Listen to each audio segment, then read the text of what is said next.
Hello student, welcome to at just best IAS academy. हमारा topic है Indus water treaty. Indus water treaty से पहले हम Indus river को डिस्कस करेंगे।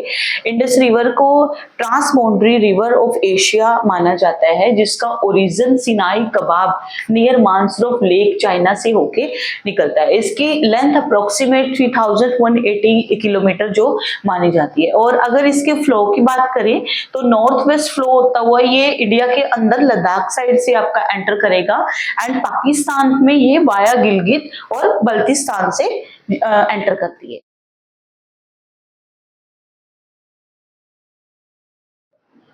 और अगर हिस्टोरिकली हम बात करें तो इंडस रिवर जो है, हमारी इंडस वैली सिविलाइजेशन जो सबसे पहले 3rd मिलेनियम बीसी में जो राइज हुई थी, और ये ब्रॉन्ज एज की सबसे मेजर अर्बन सिविलाइजेशन समझी जाती है। अगर आप इंडस वैली सिविलाइजेशन के बारे में पढ़ेंगे तो बहुत सारी इंफॉर्मेशन आपको इसकी मिल जाएगी। अगर और ऋग्वेदा, हमारा जो ऋग्वेदा जो माना जाता है उसके अंदर सब सिंधु इसका नाम मेंशन किया गया है। और सिंधु जो हम संस्कृत में ये हमारा ट्रेडिशनल नेम है, और उर्दू में इंडस रिवर को दरिया ए सिंध नाम दिया गया है। और हमारा जो कंट्री का नाम है इंडिया, वो बना इंडस से, और जो इंडस नाम बना है वो इंडोस, जो ग्रीक लोग जो आए थे उन्होंने इसको नाम दिया था। और बाबरनामा, मैंने यहाँ पे बाबरनामा इसलिए मेंशन किया है क्योंकि जो मुगल एम्परर जो बाबर था, उसने अपनी ऑटोबायोग्राफी वो यहीं पे इंडस रिवर के आसपास ही उसने लिखी थी।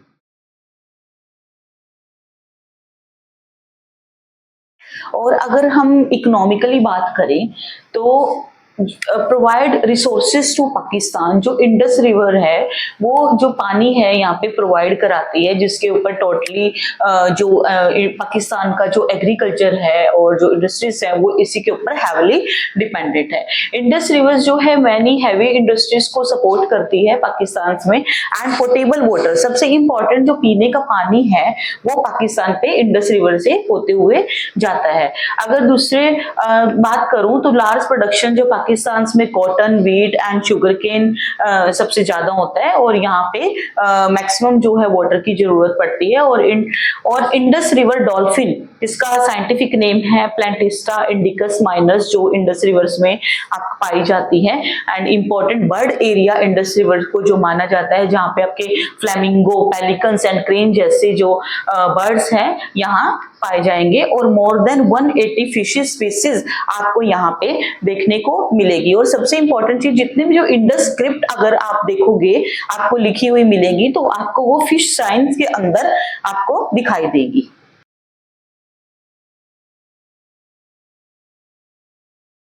अगर रिलीजियस व्यू में बात करूं तो सिंधु दर्शन फेस्टिवल मैंने इस पे मेंशन किया है, जो हर साल इंडस रिवर पर जो सेलिब्रेट किया जाता है। और ये फुल मून डे जो गुरु पूर्णिमा का दिन होता है, यहाँ पे इसका सेलिब्रेशन होता है 3 डेज से, और ये 1997 से चलता आ रहा है। मैंने जो डेट मेंशन की है 7 जून 2000, ये हमारे जो प्राइम मिनिस्टर जो अटल बिहारी वाजपेयी थे, उन्होंने इनका इनॉग्रेशन किया था। और उन्होंने एक कोट बोला था कि some people carried about existence of Sindhu in India as described in our national anthem, but little did they knew that it flows from our soil in Ladakh। इसका मतलब ये है कि जिन लोगों ने इसका मतलब ये है कि कुछ लोगों ने जब हमारे राष्ट्रगान में सिंधु नदी का भारत में होने पर शंका जताई थी, तो तब वो लोग ये नहीं जानते थे कि ये पवित्र नदी हमारी ही पावन धरती लद्दाख से होकर निकलती है। तो सिंधु दर्शन जो फेस्टिवल रहता है ये बहुत ही इंपॉर्टेंट है। यहाँ पे नंबर ऑफ फॉरेनर्स, टूरिस्ट जो हैं आपको देखने को मिलते हैं।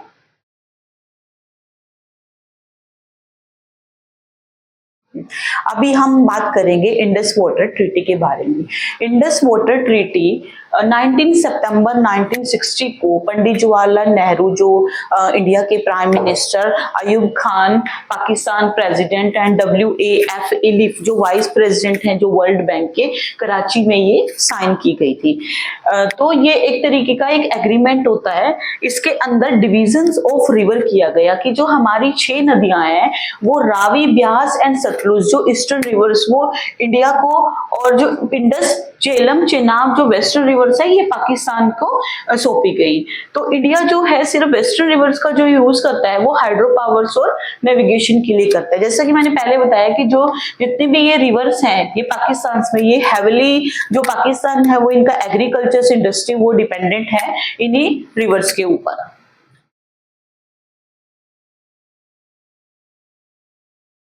अभी मुद्दा ये है कि हमें इस ट्रीटी की, इस एग्रीमेंट की हमें जरूरत क्यों पड़ी।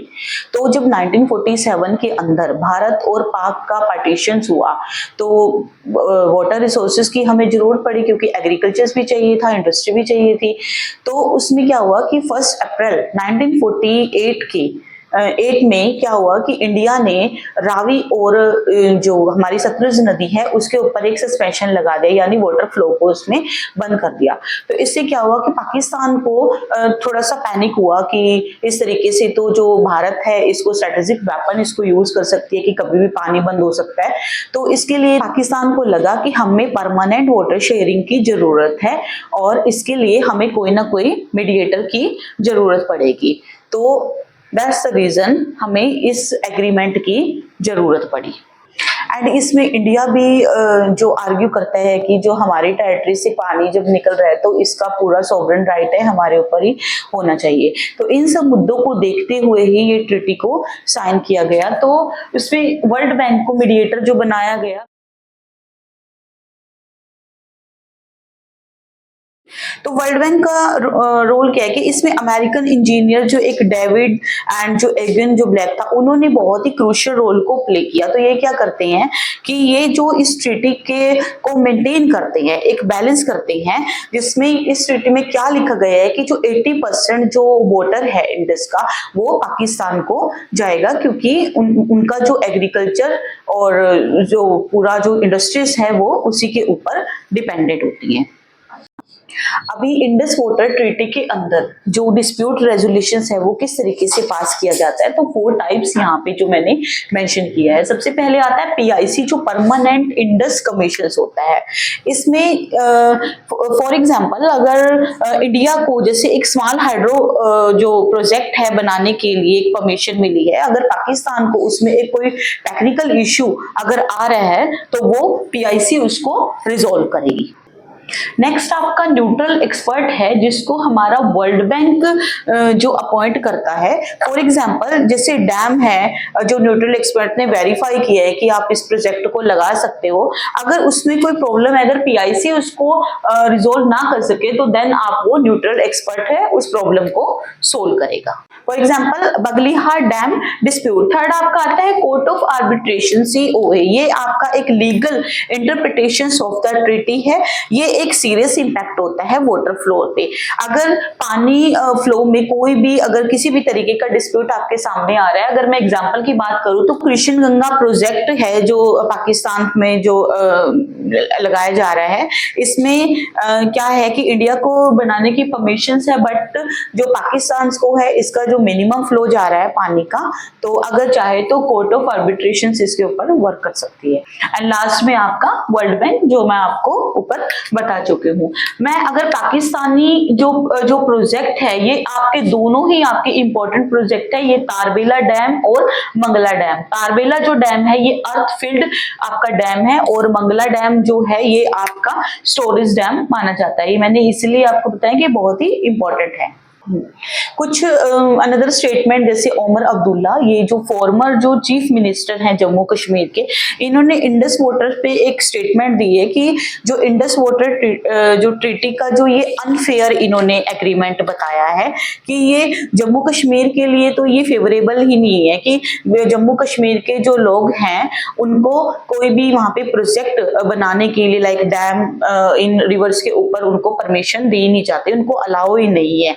ठीक है, तो इसका मतलब ये है कि वहां के जो लोग हैं वो अपने ही पानी को प्रॉपरली फार्मिंग, इलेक्ट्रिसिटी और एग्रीकल्चर के लिए यूज नहीं कर पा रहे हैं। तो ओमर अब्दुल्ला जी को जो ये भी फील करते हैं कि जम्मू कश्मीर के लोग जो हैं वो प्रॉपरली वो इस ट्रीटी के अंदर इन्वॉल्व ही नहीं थे।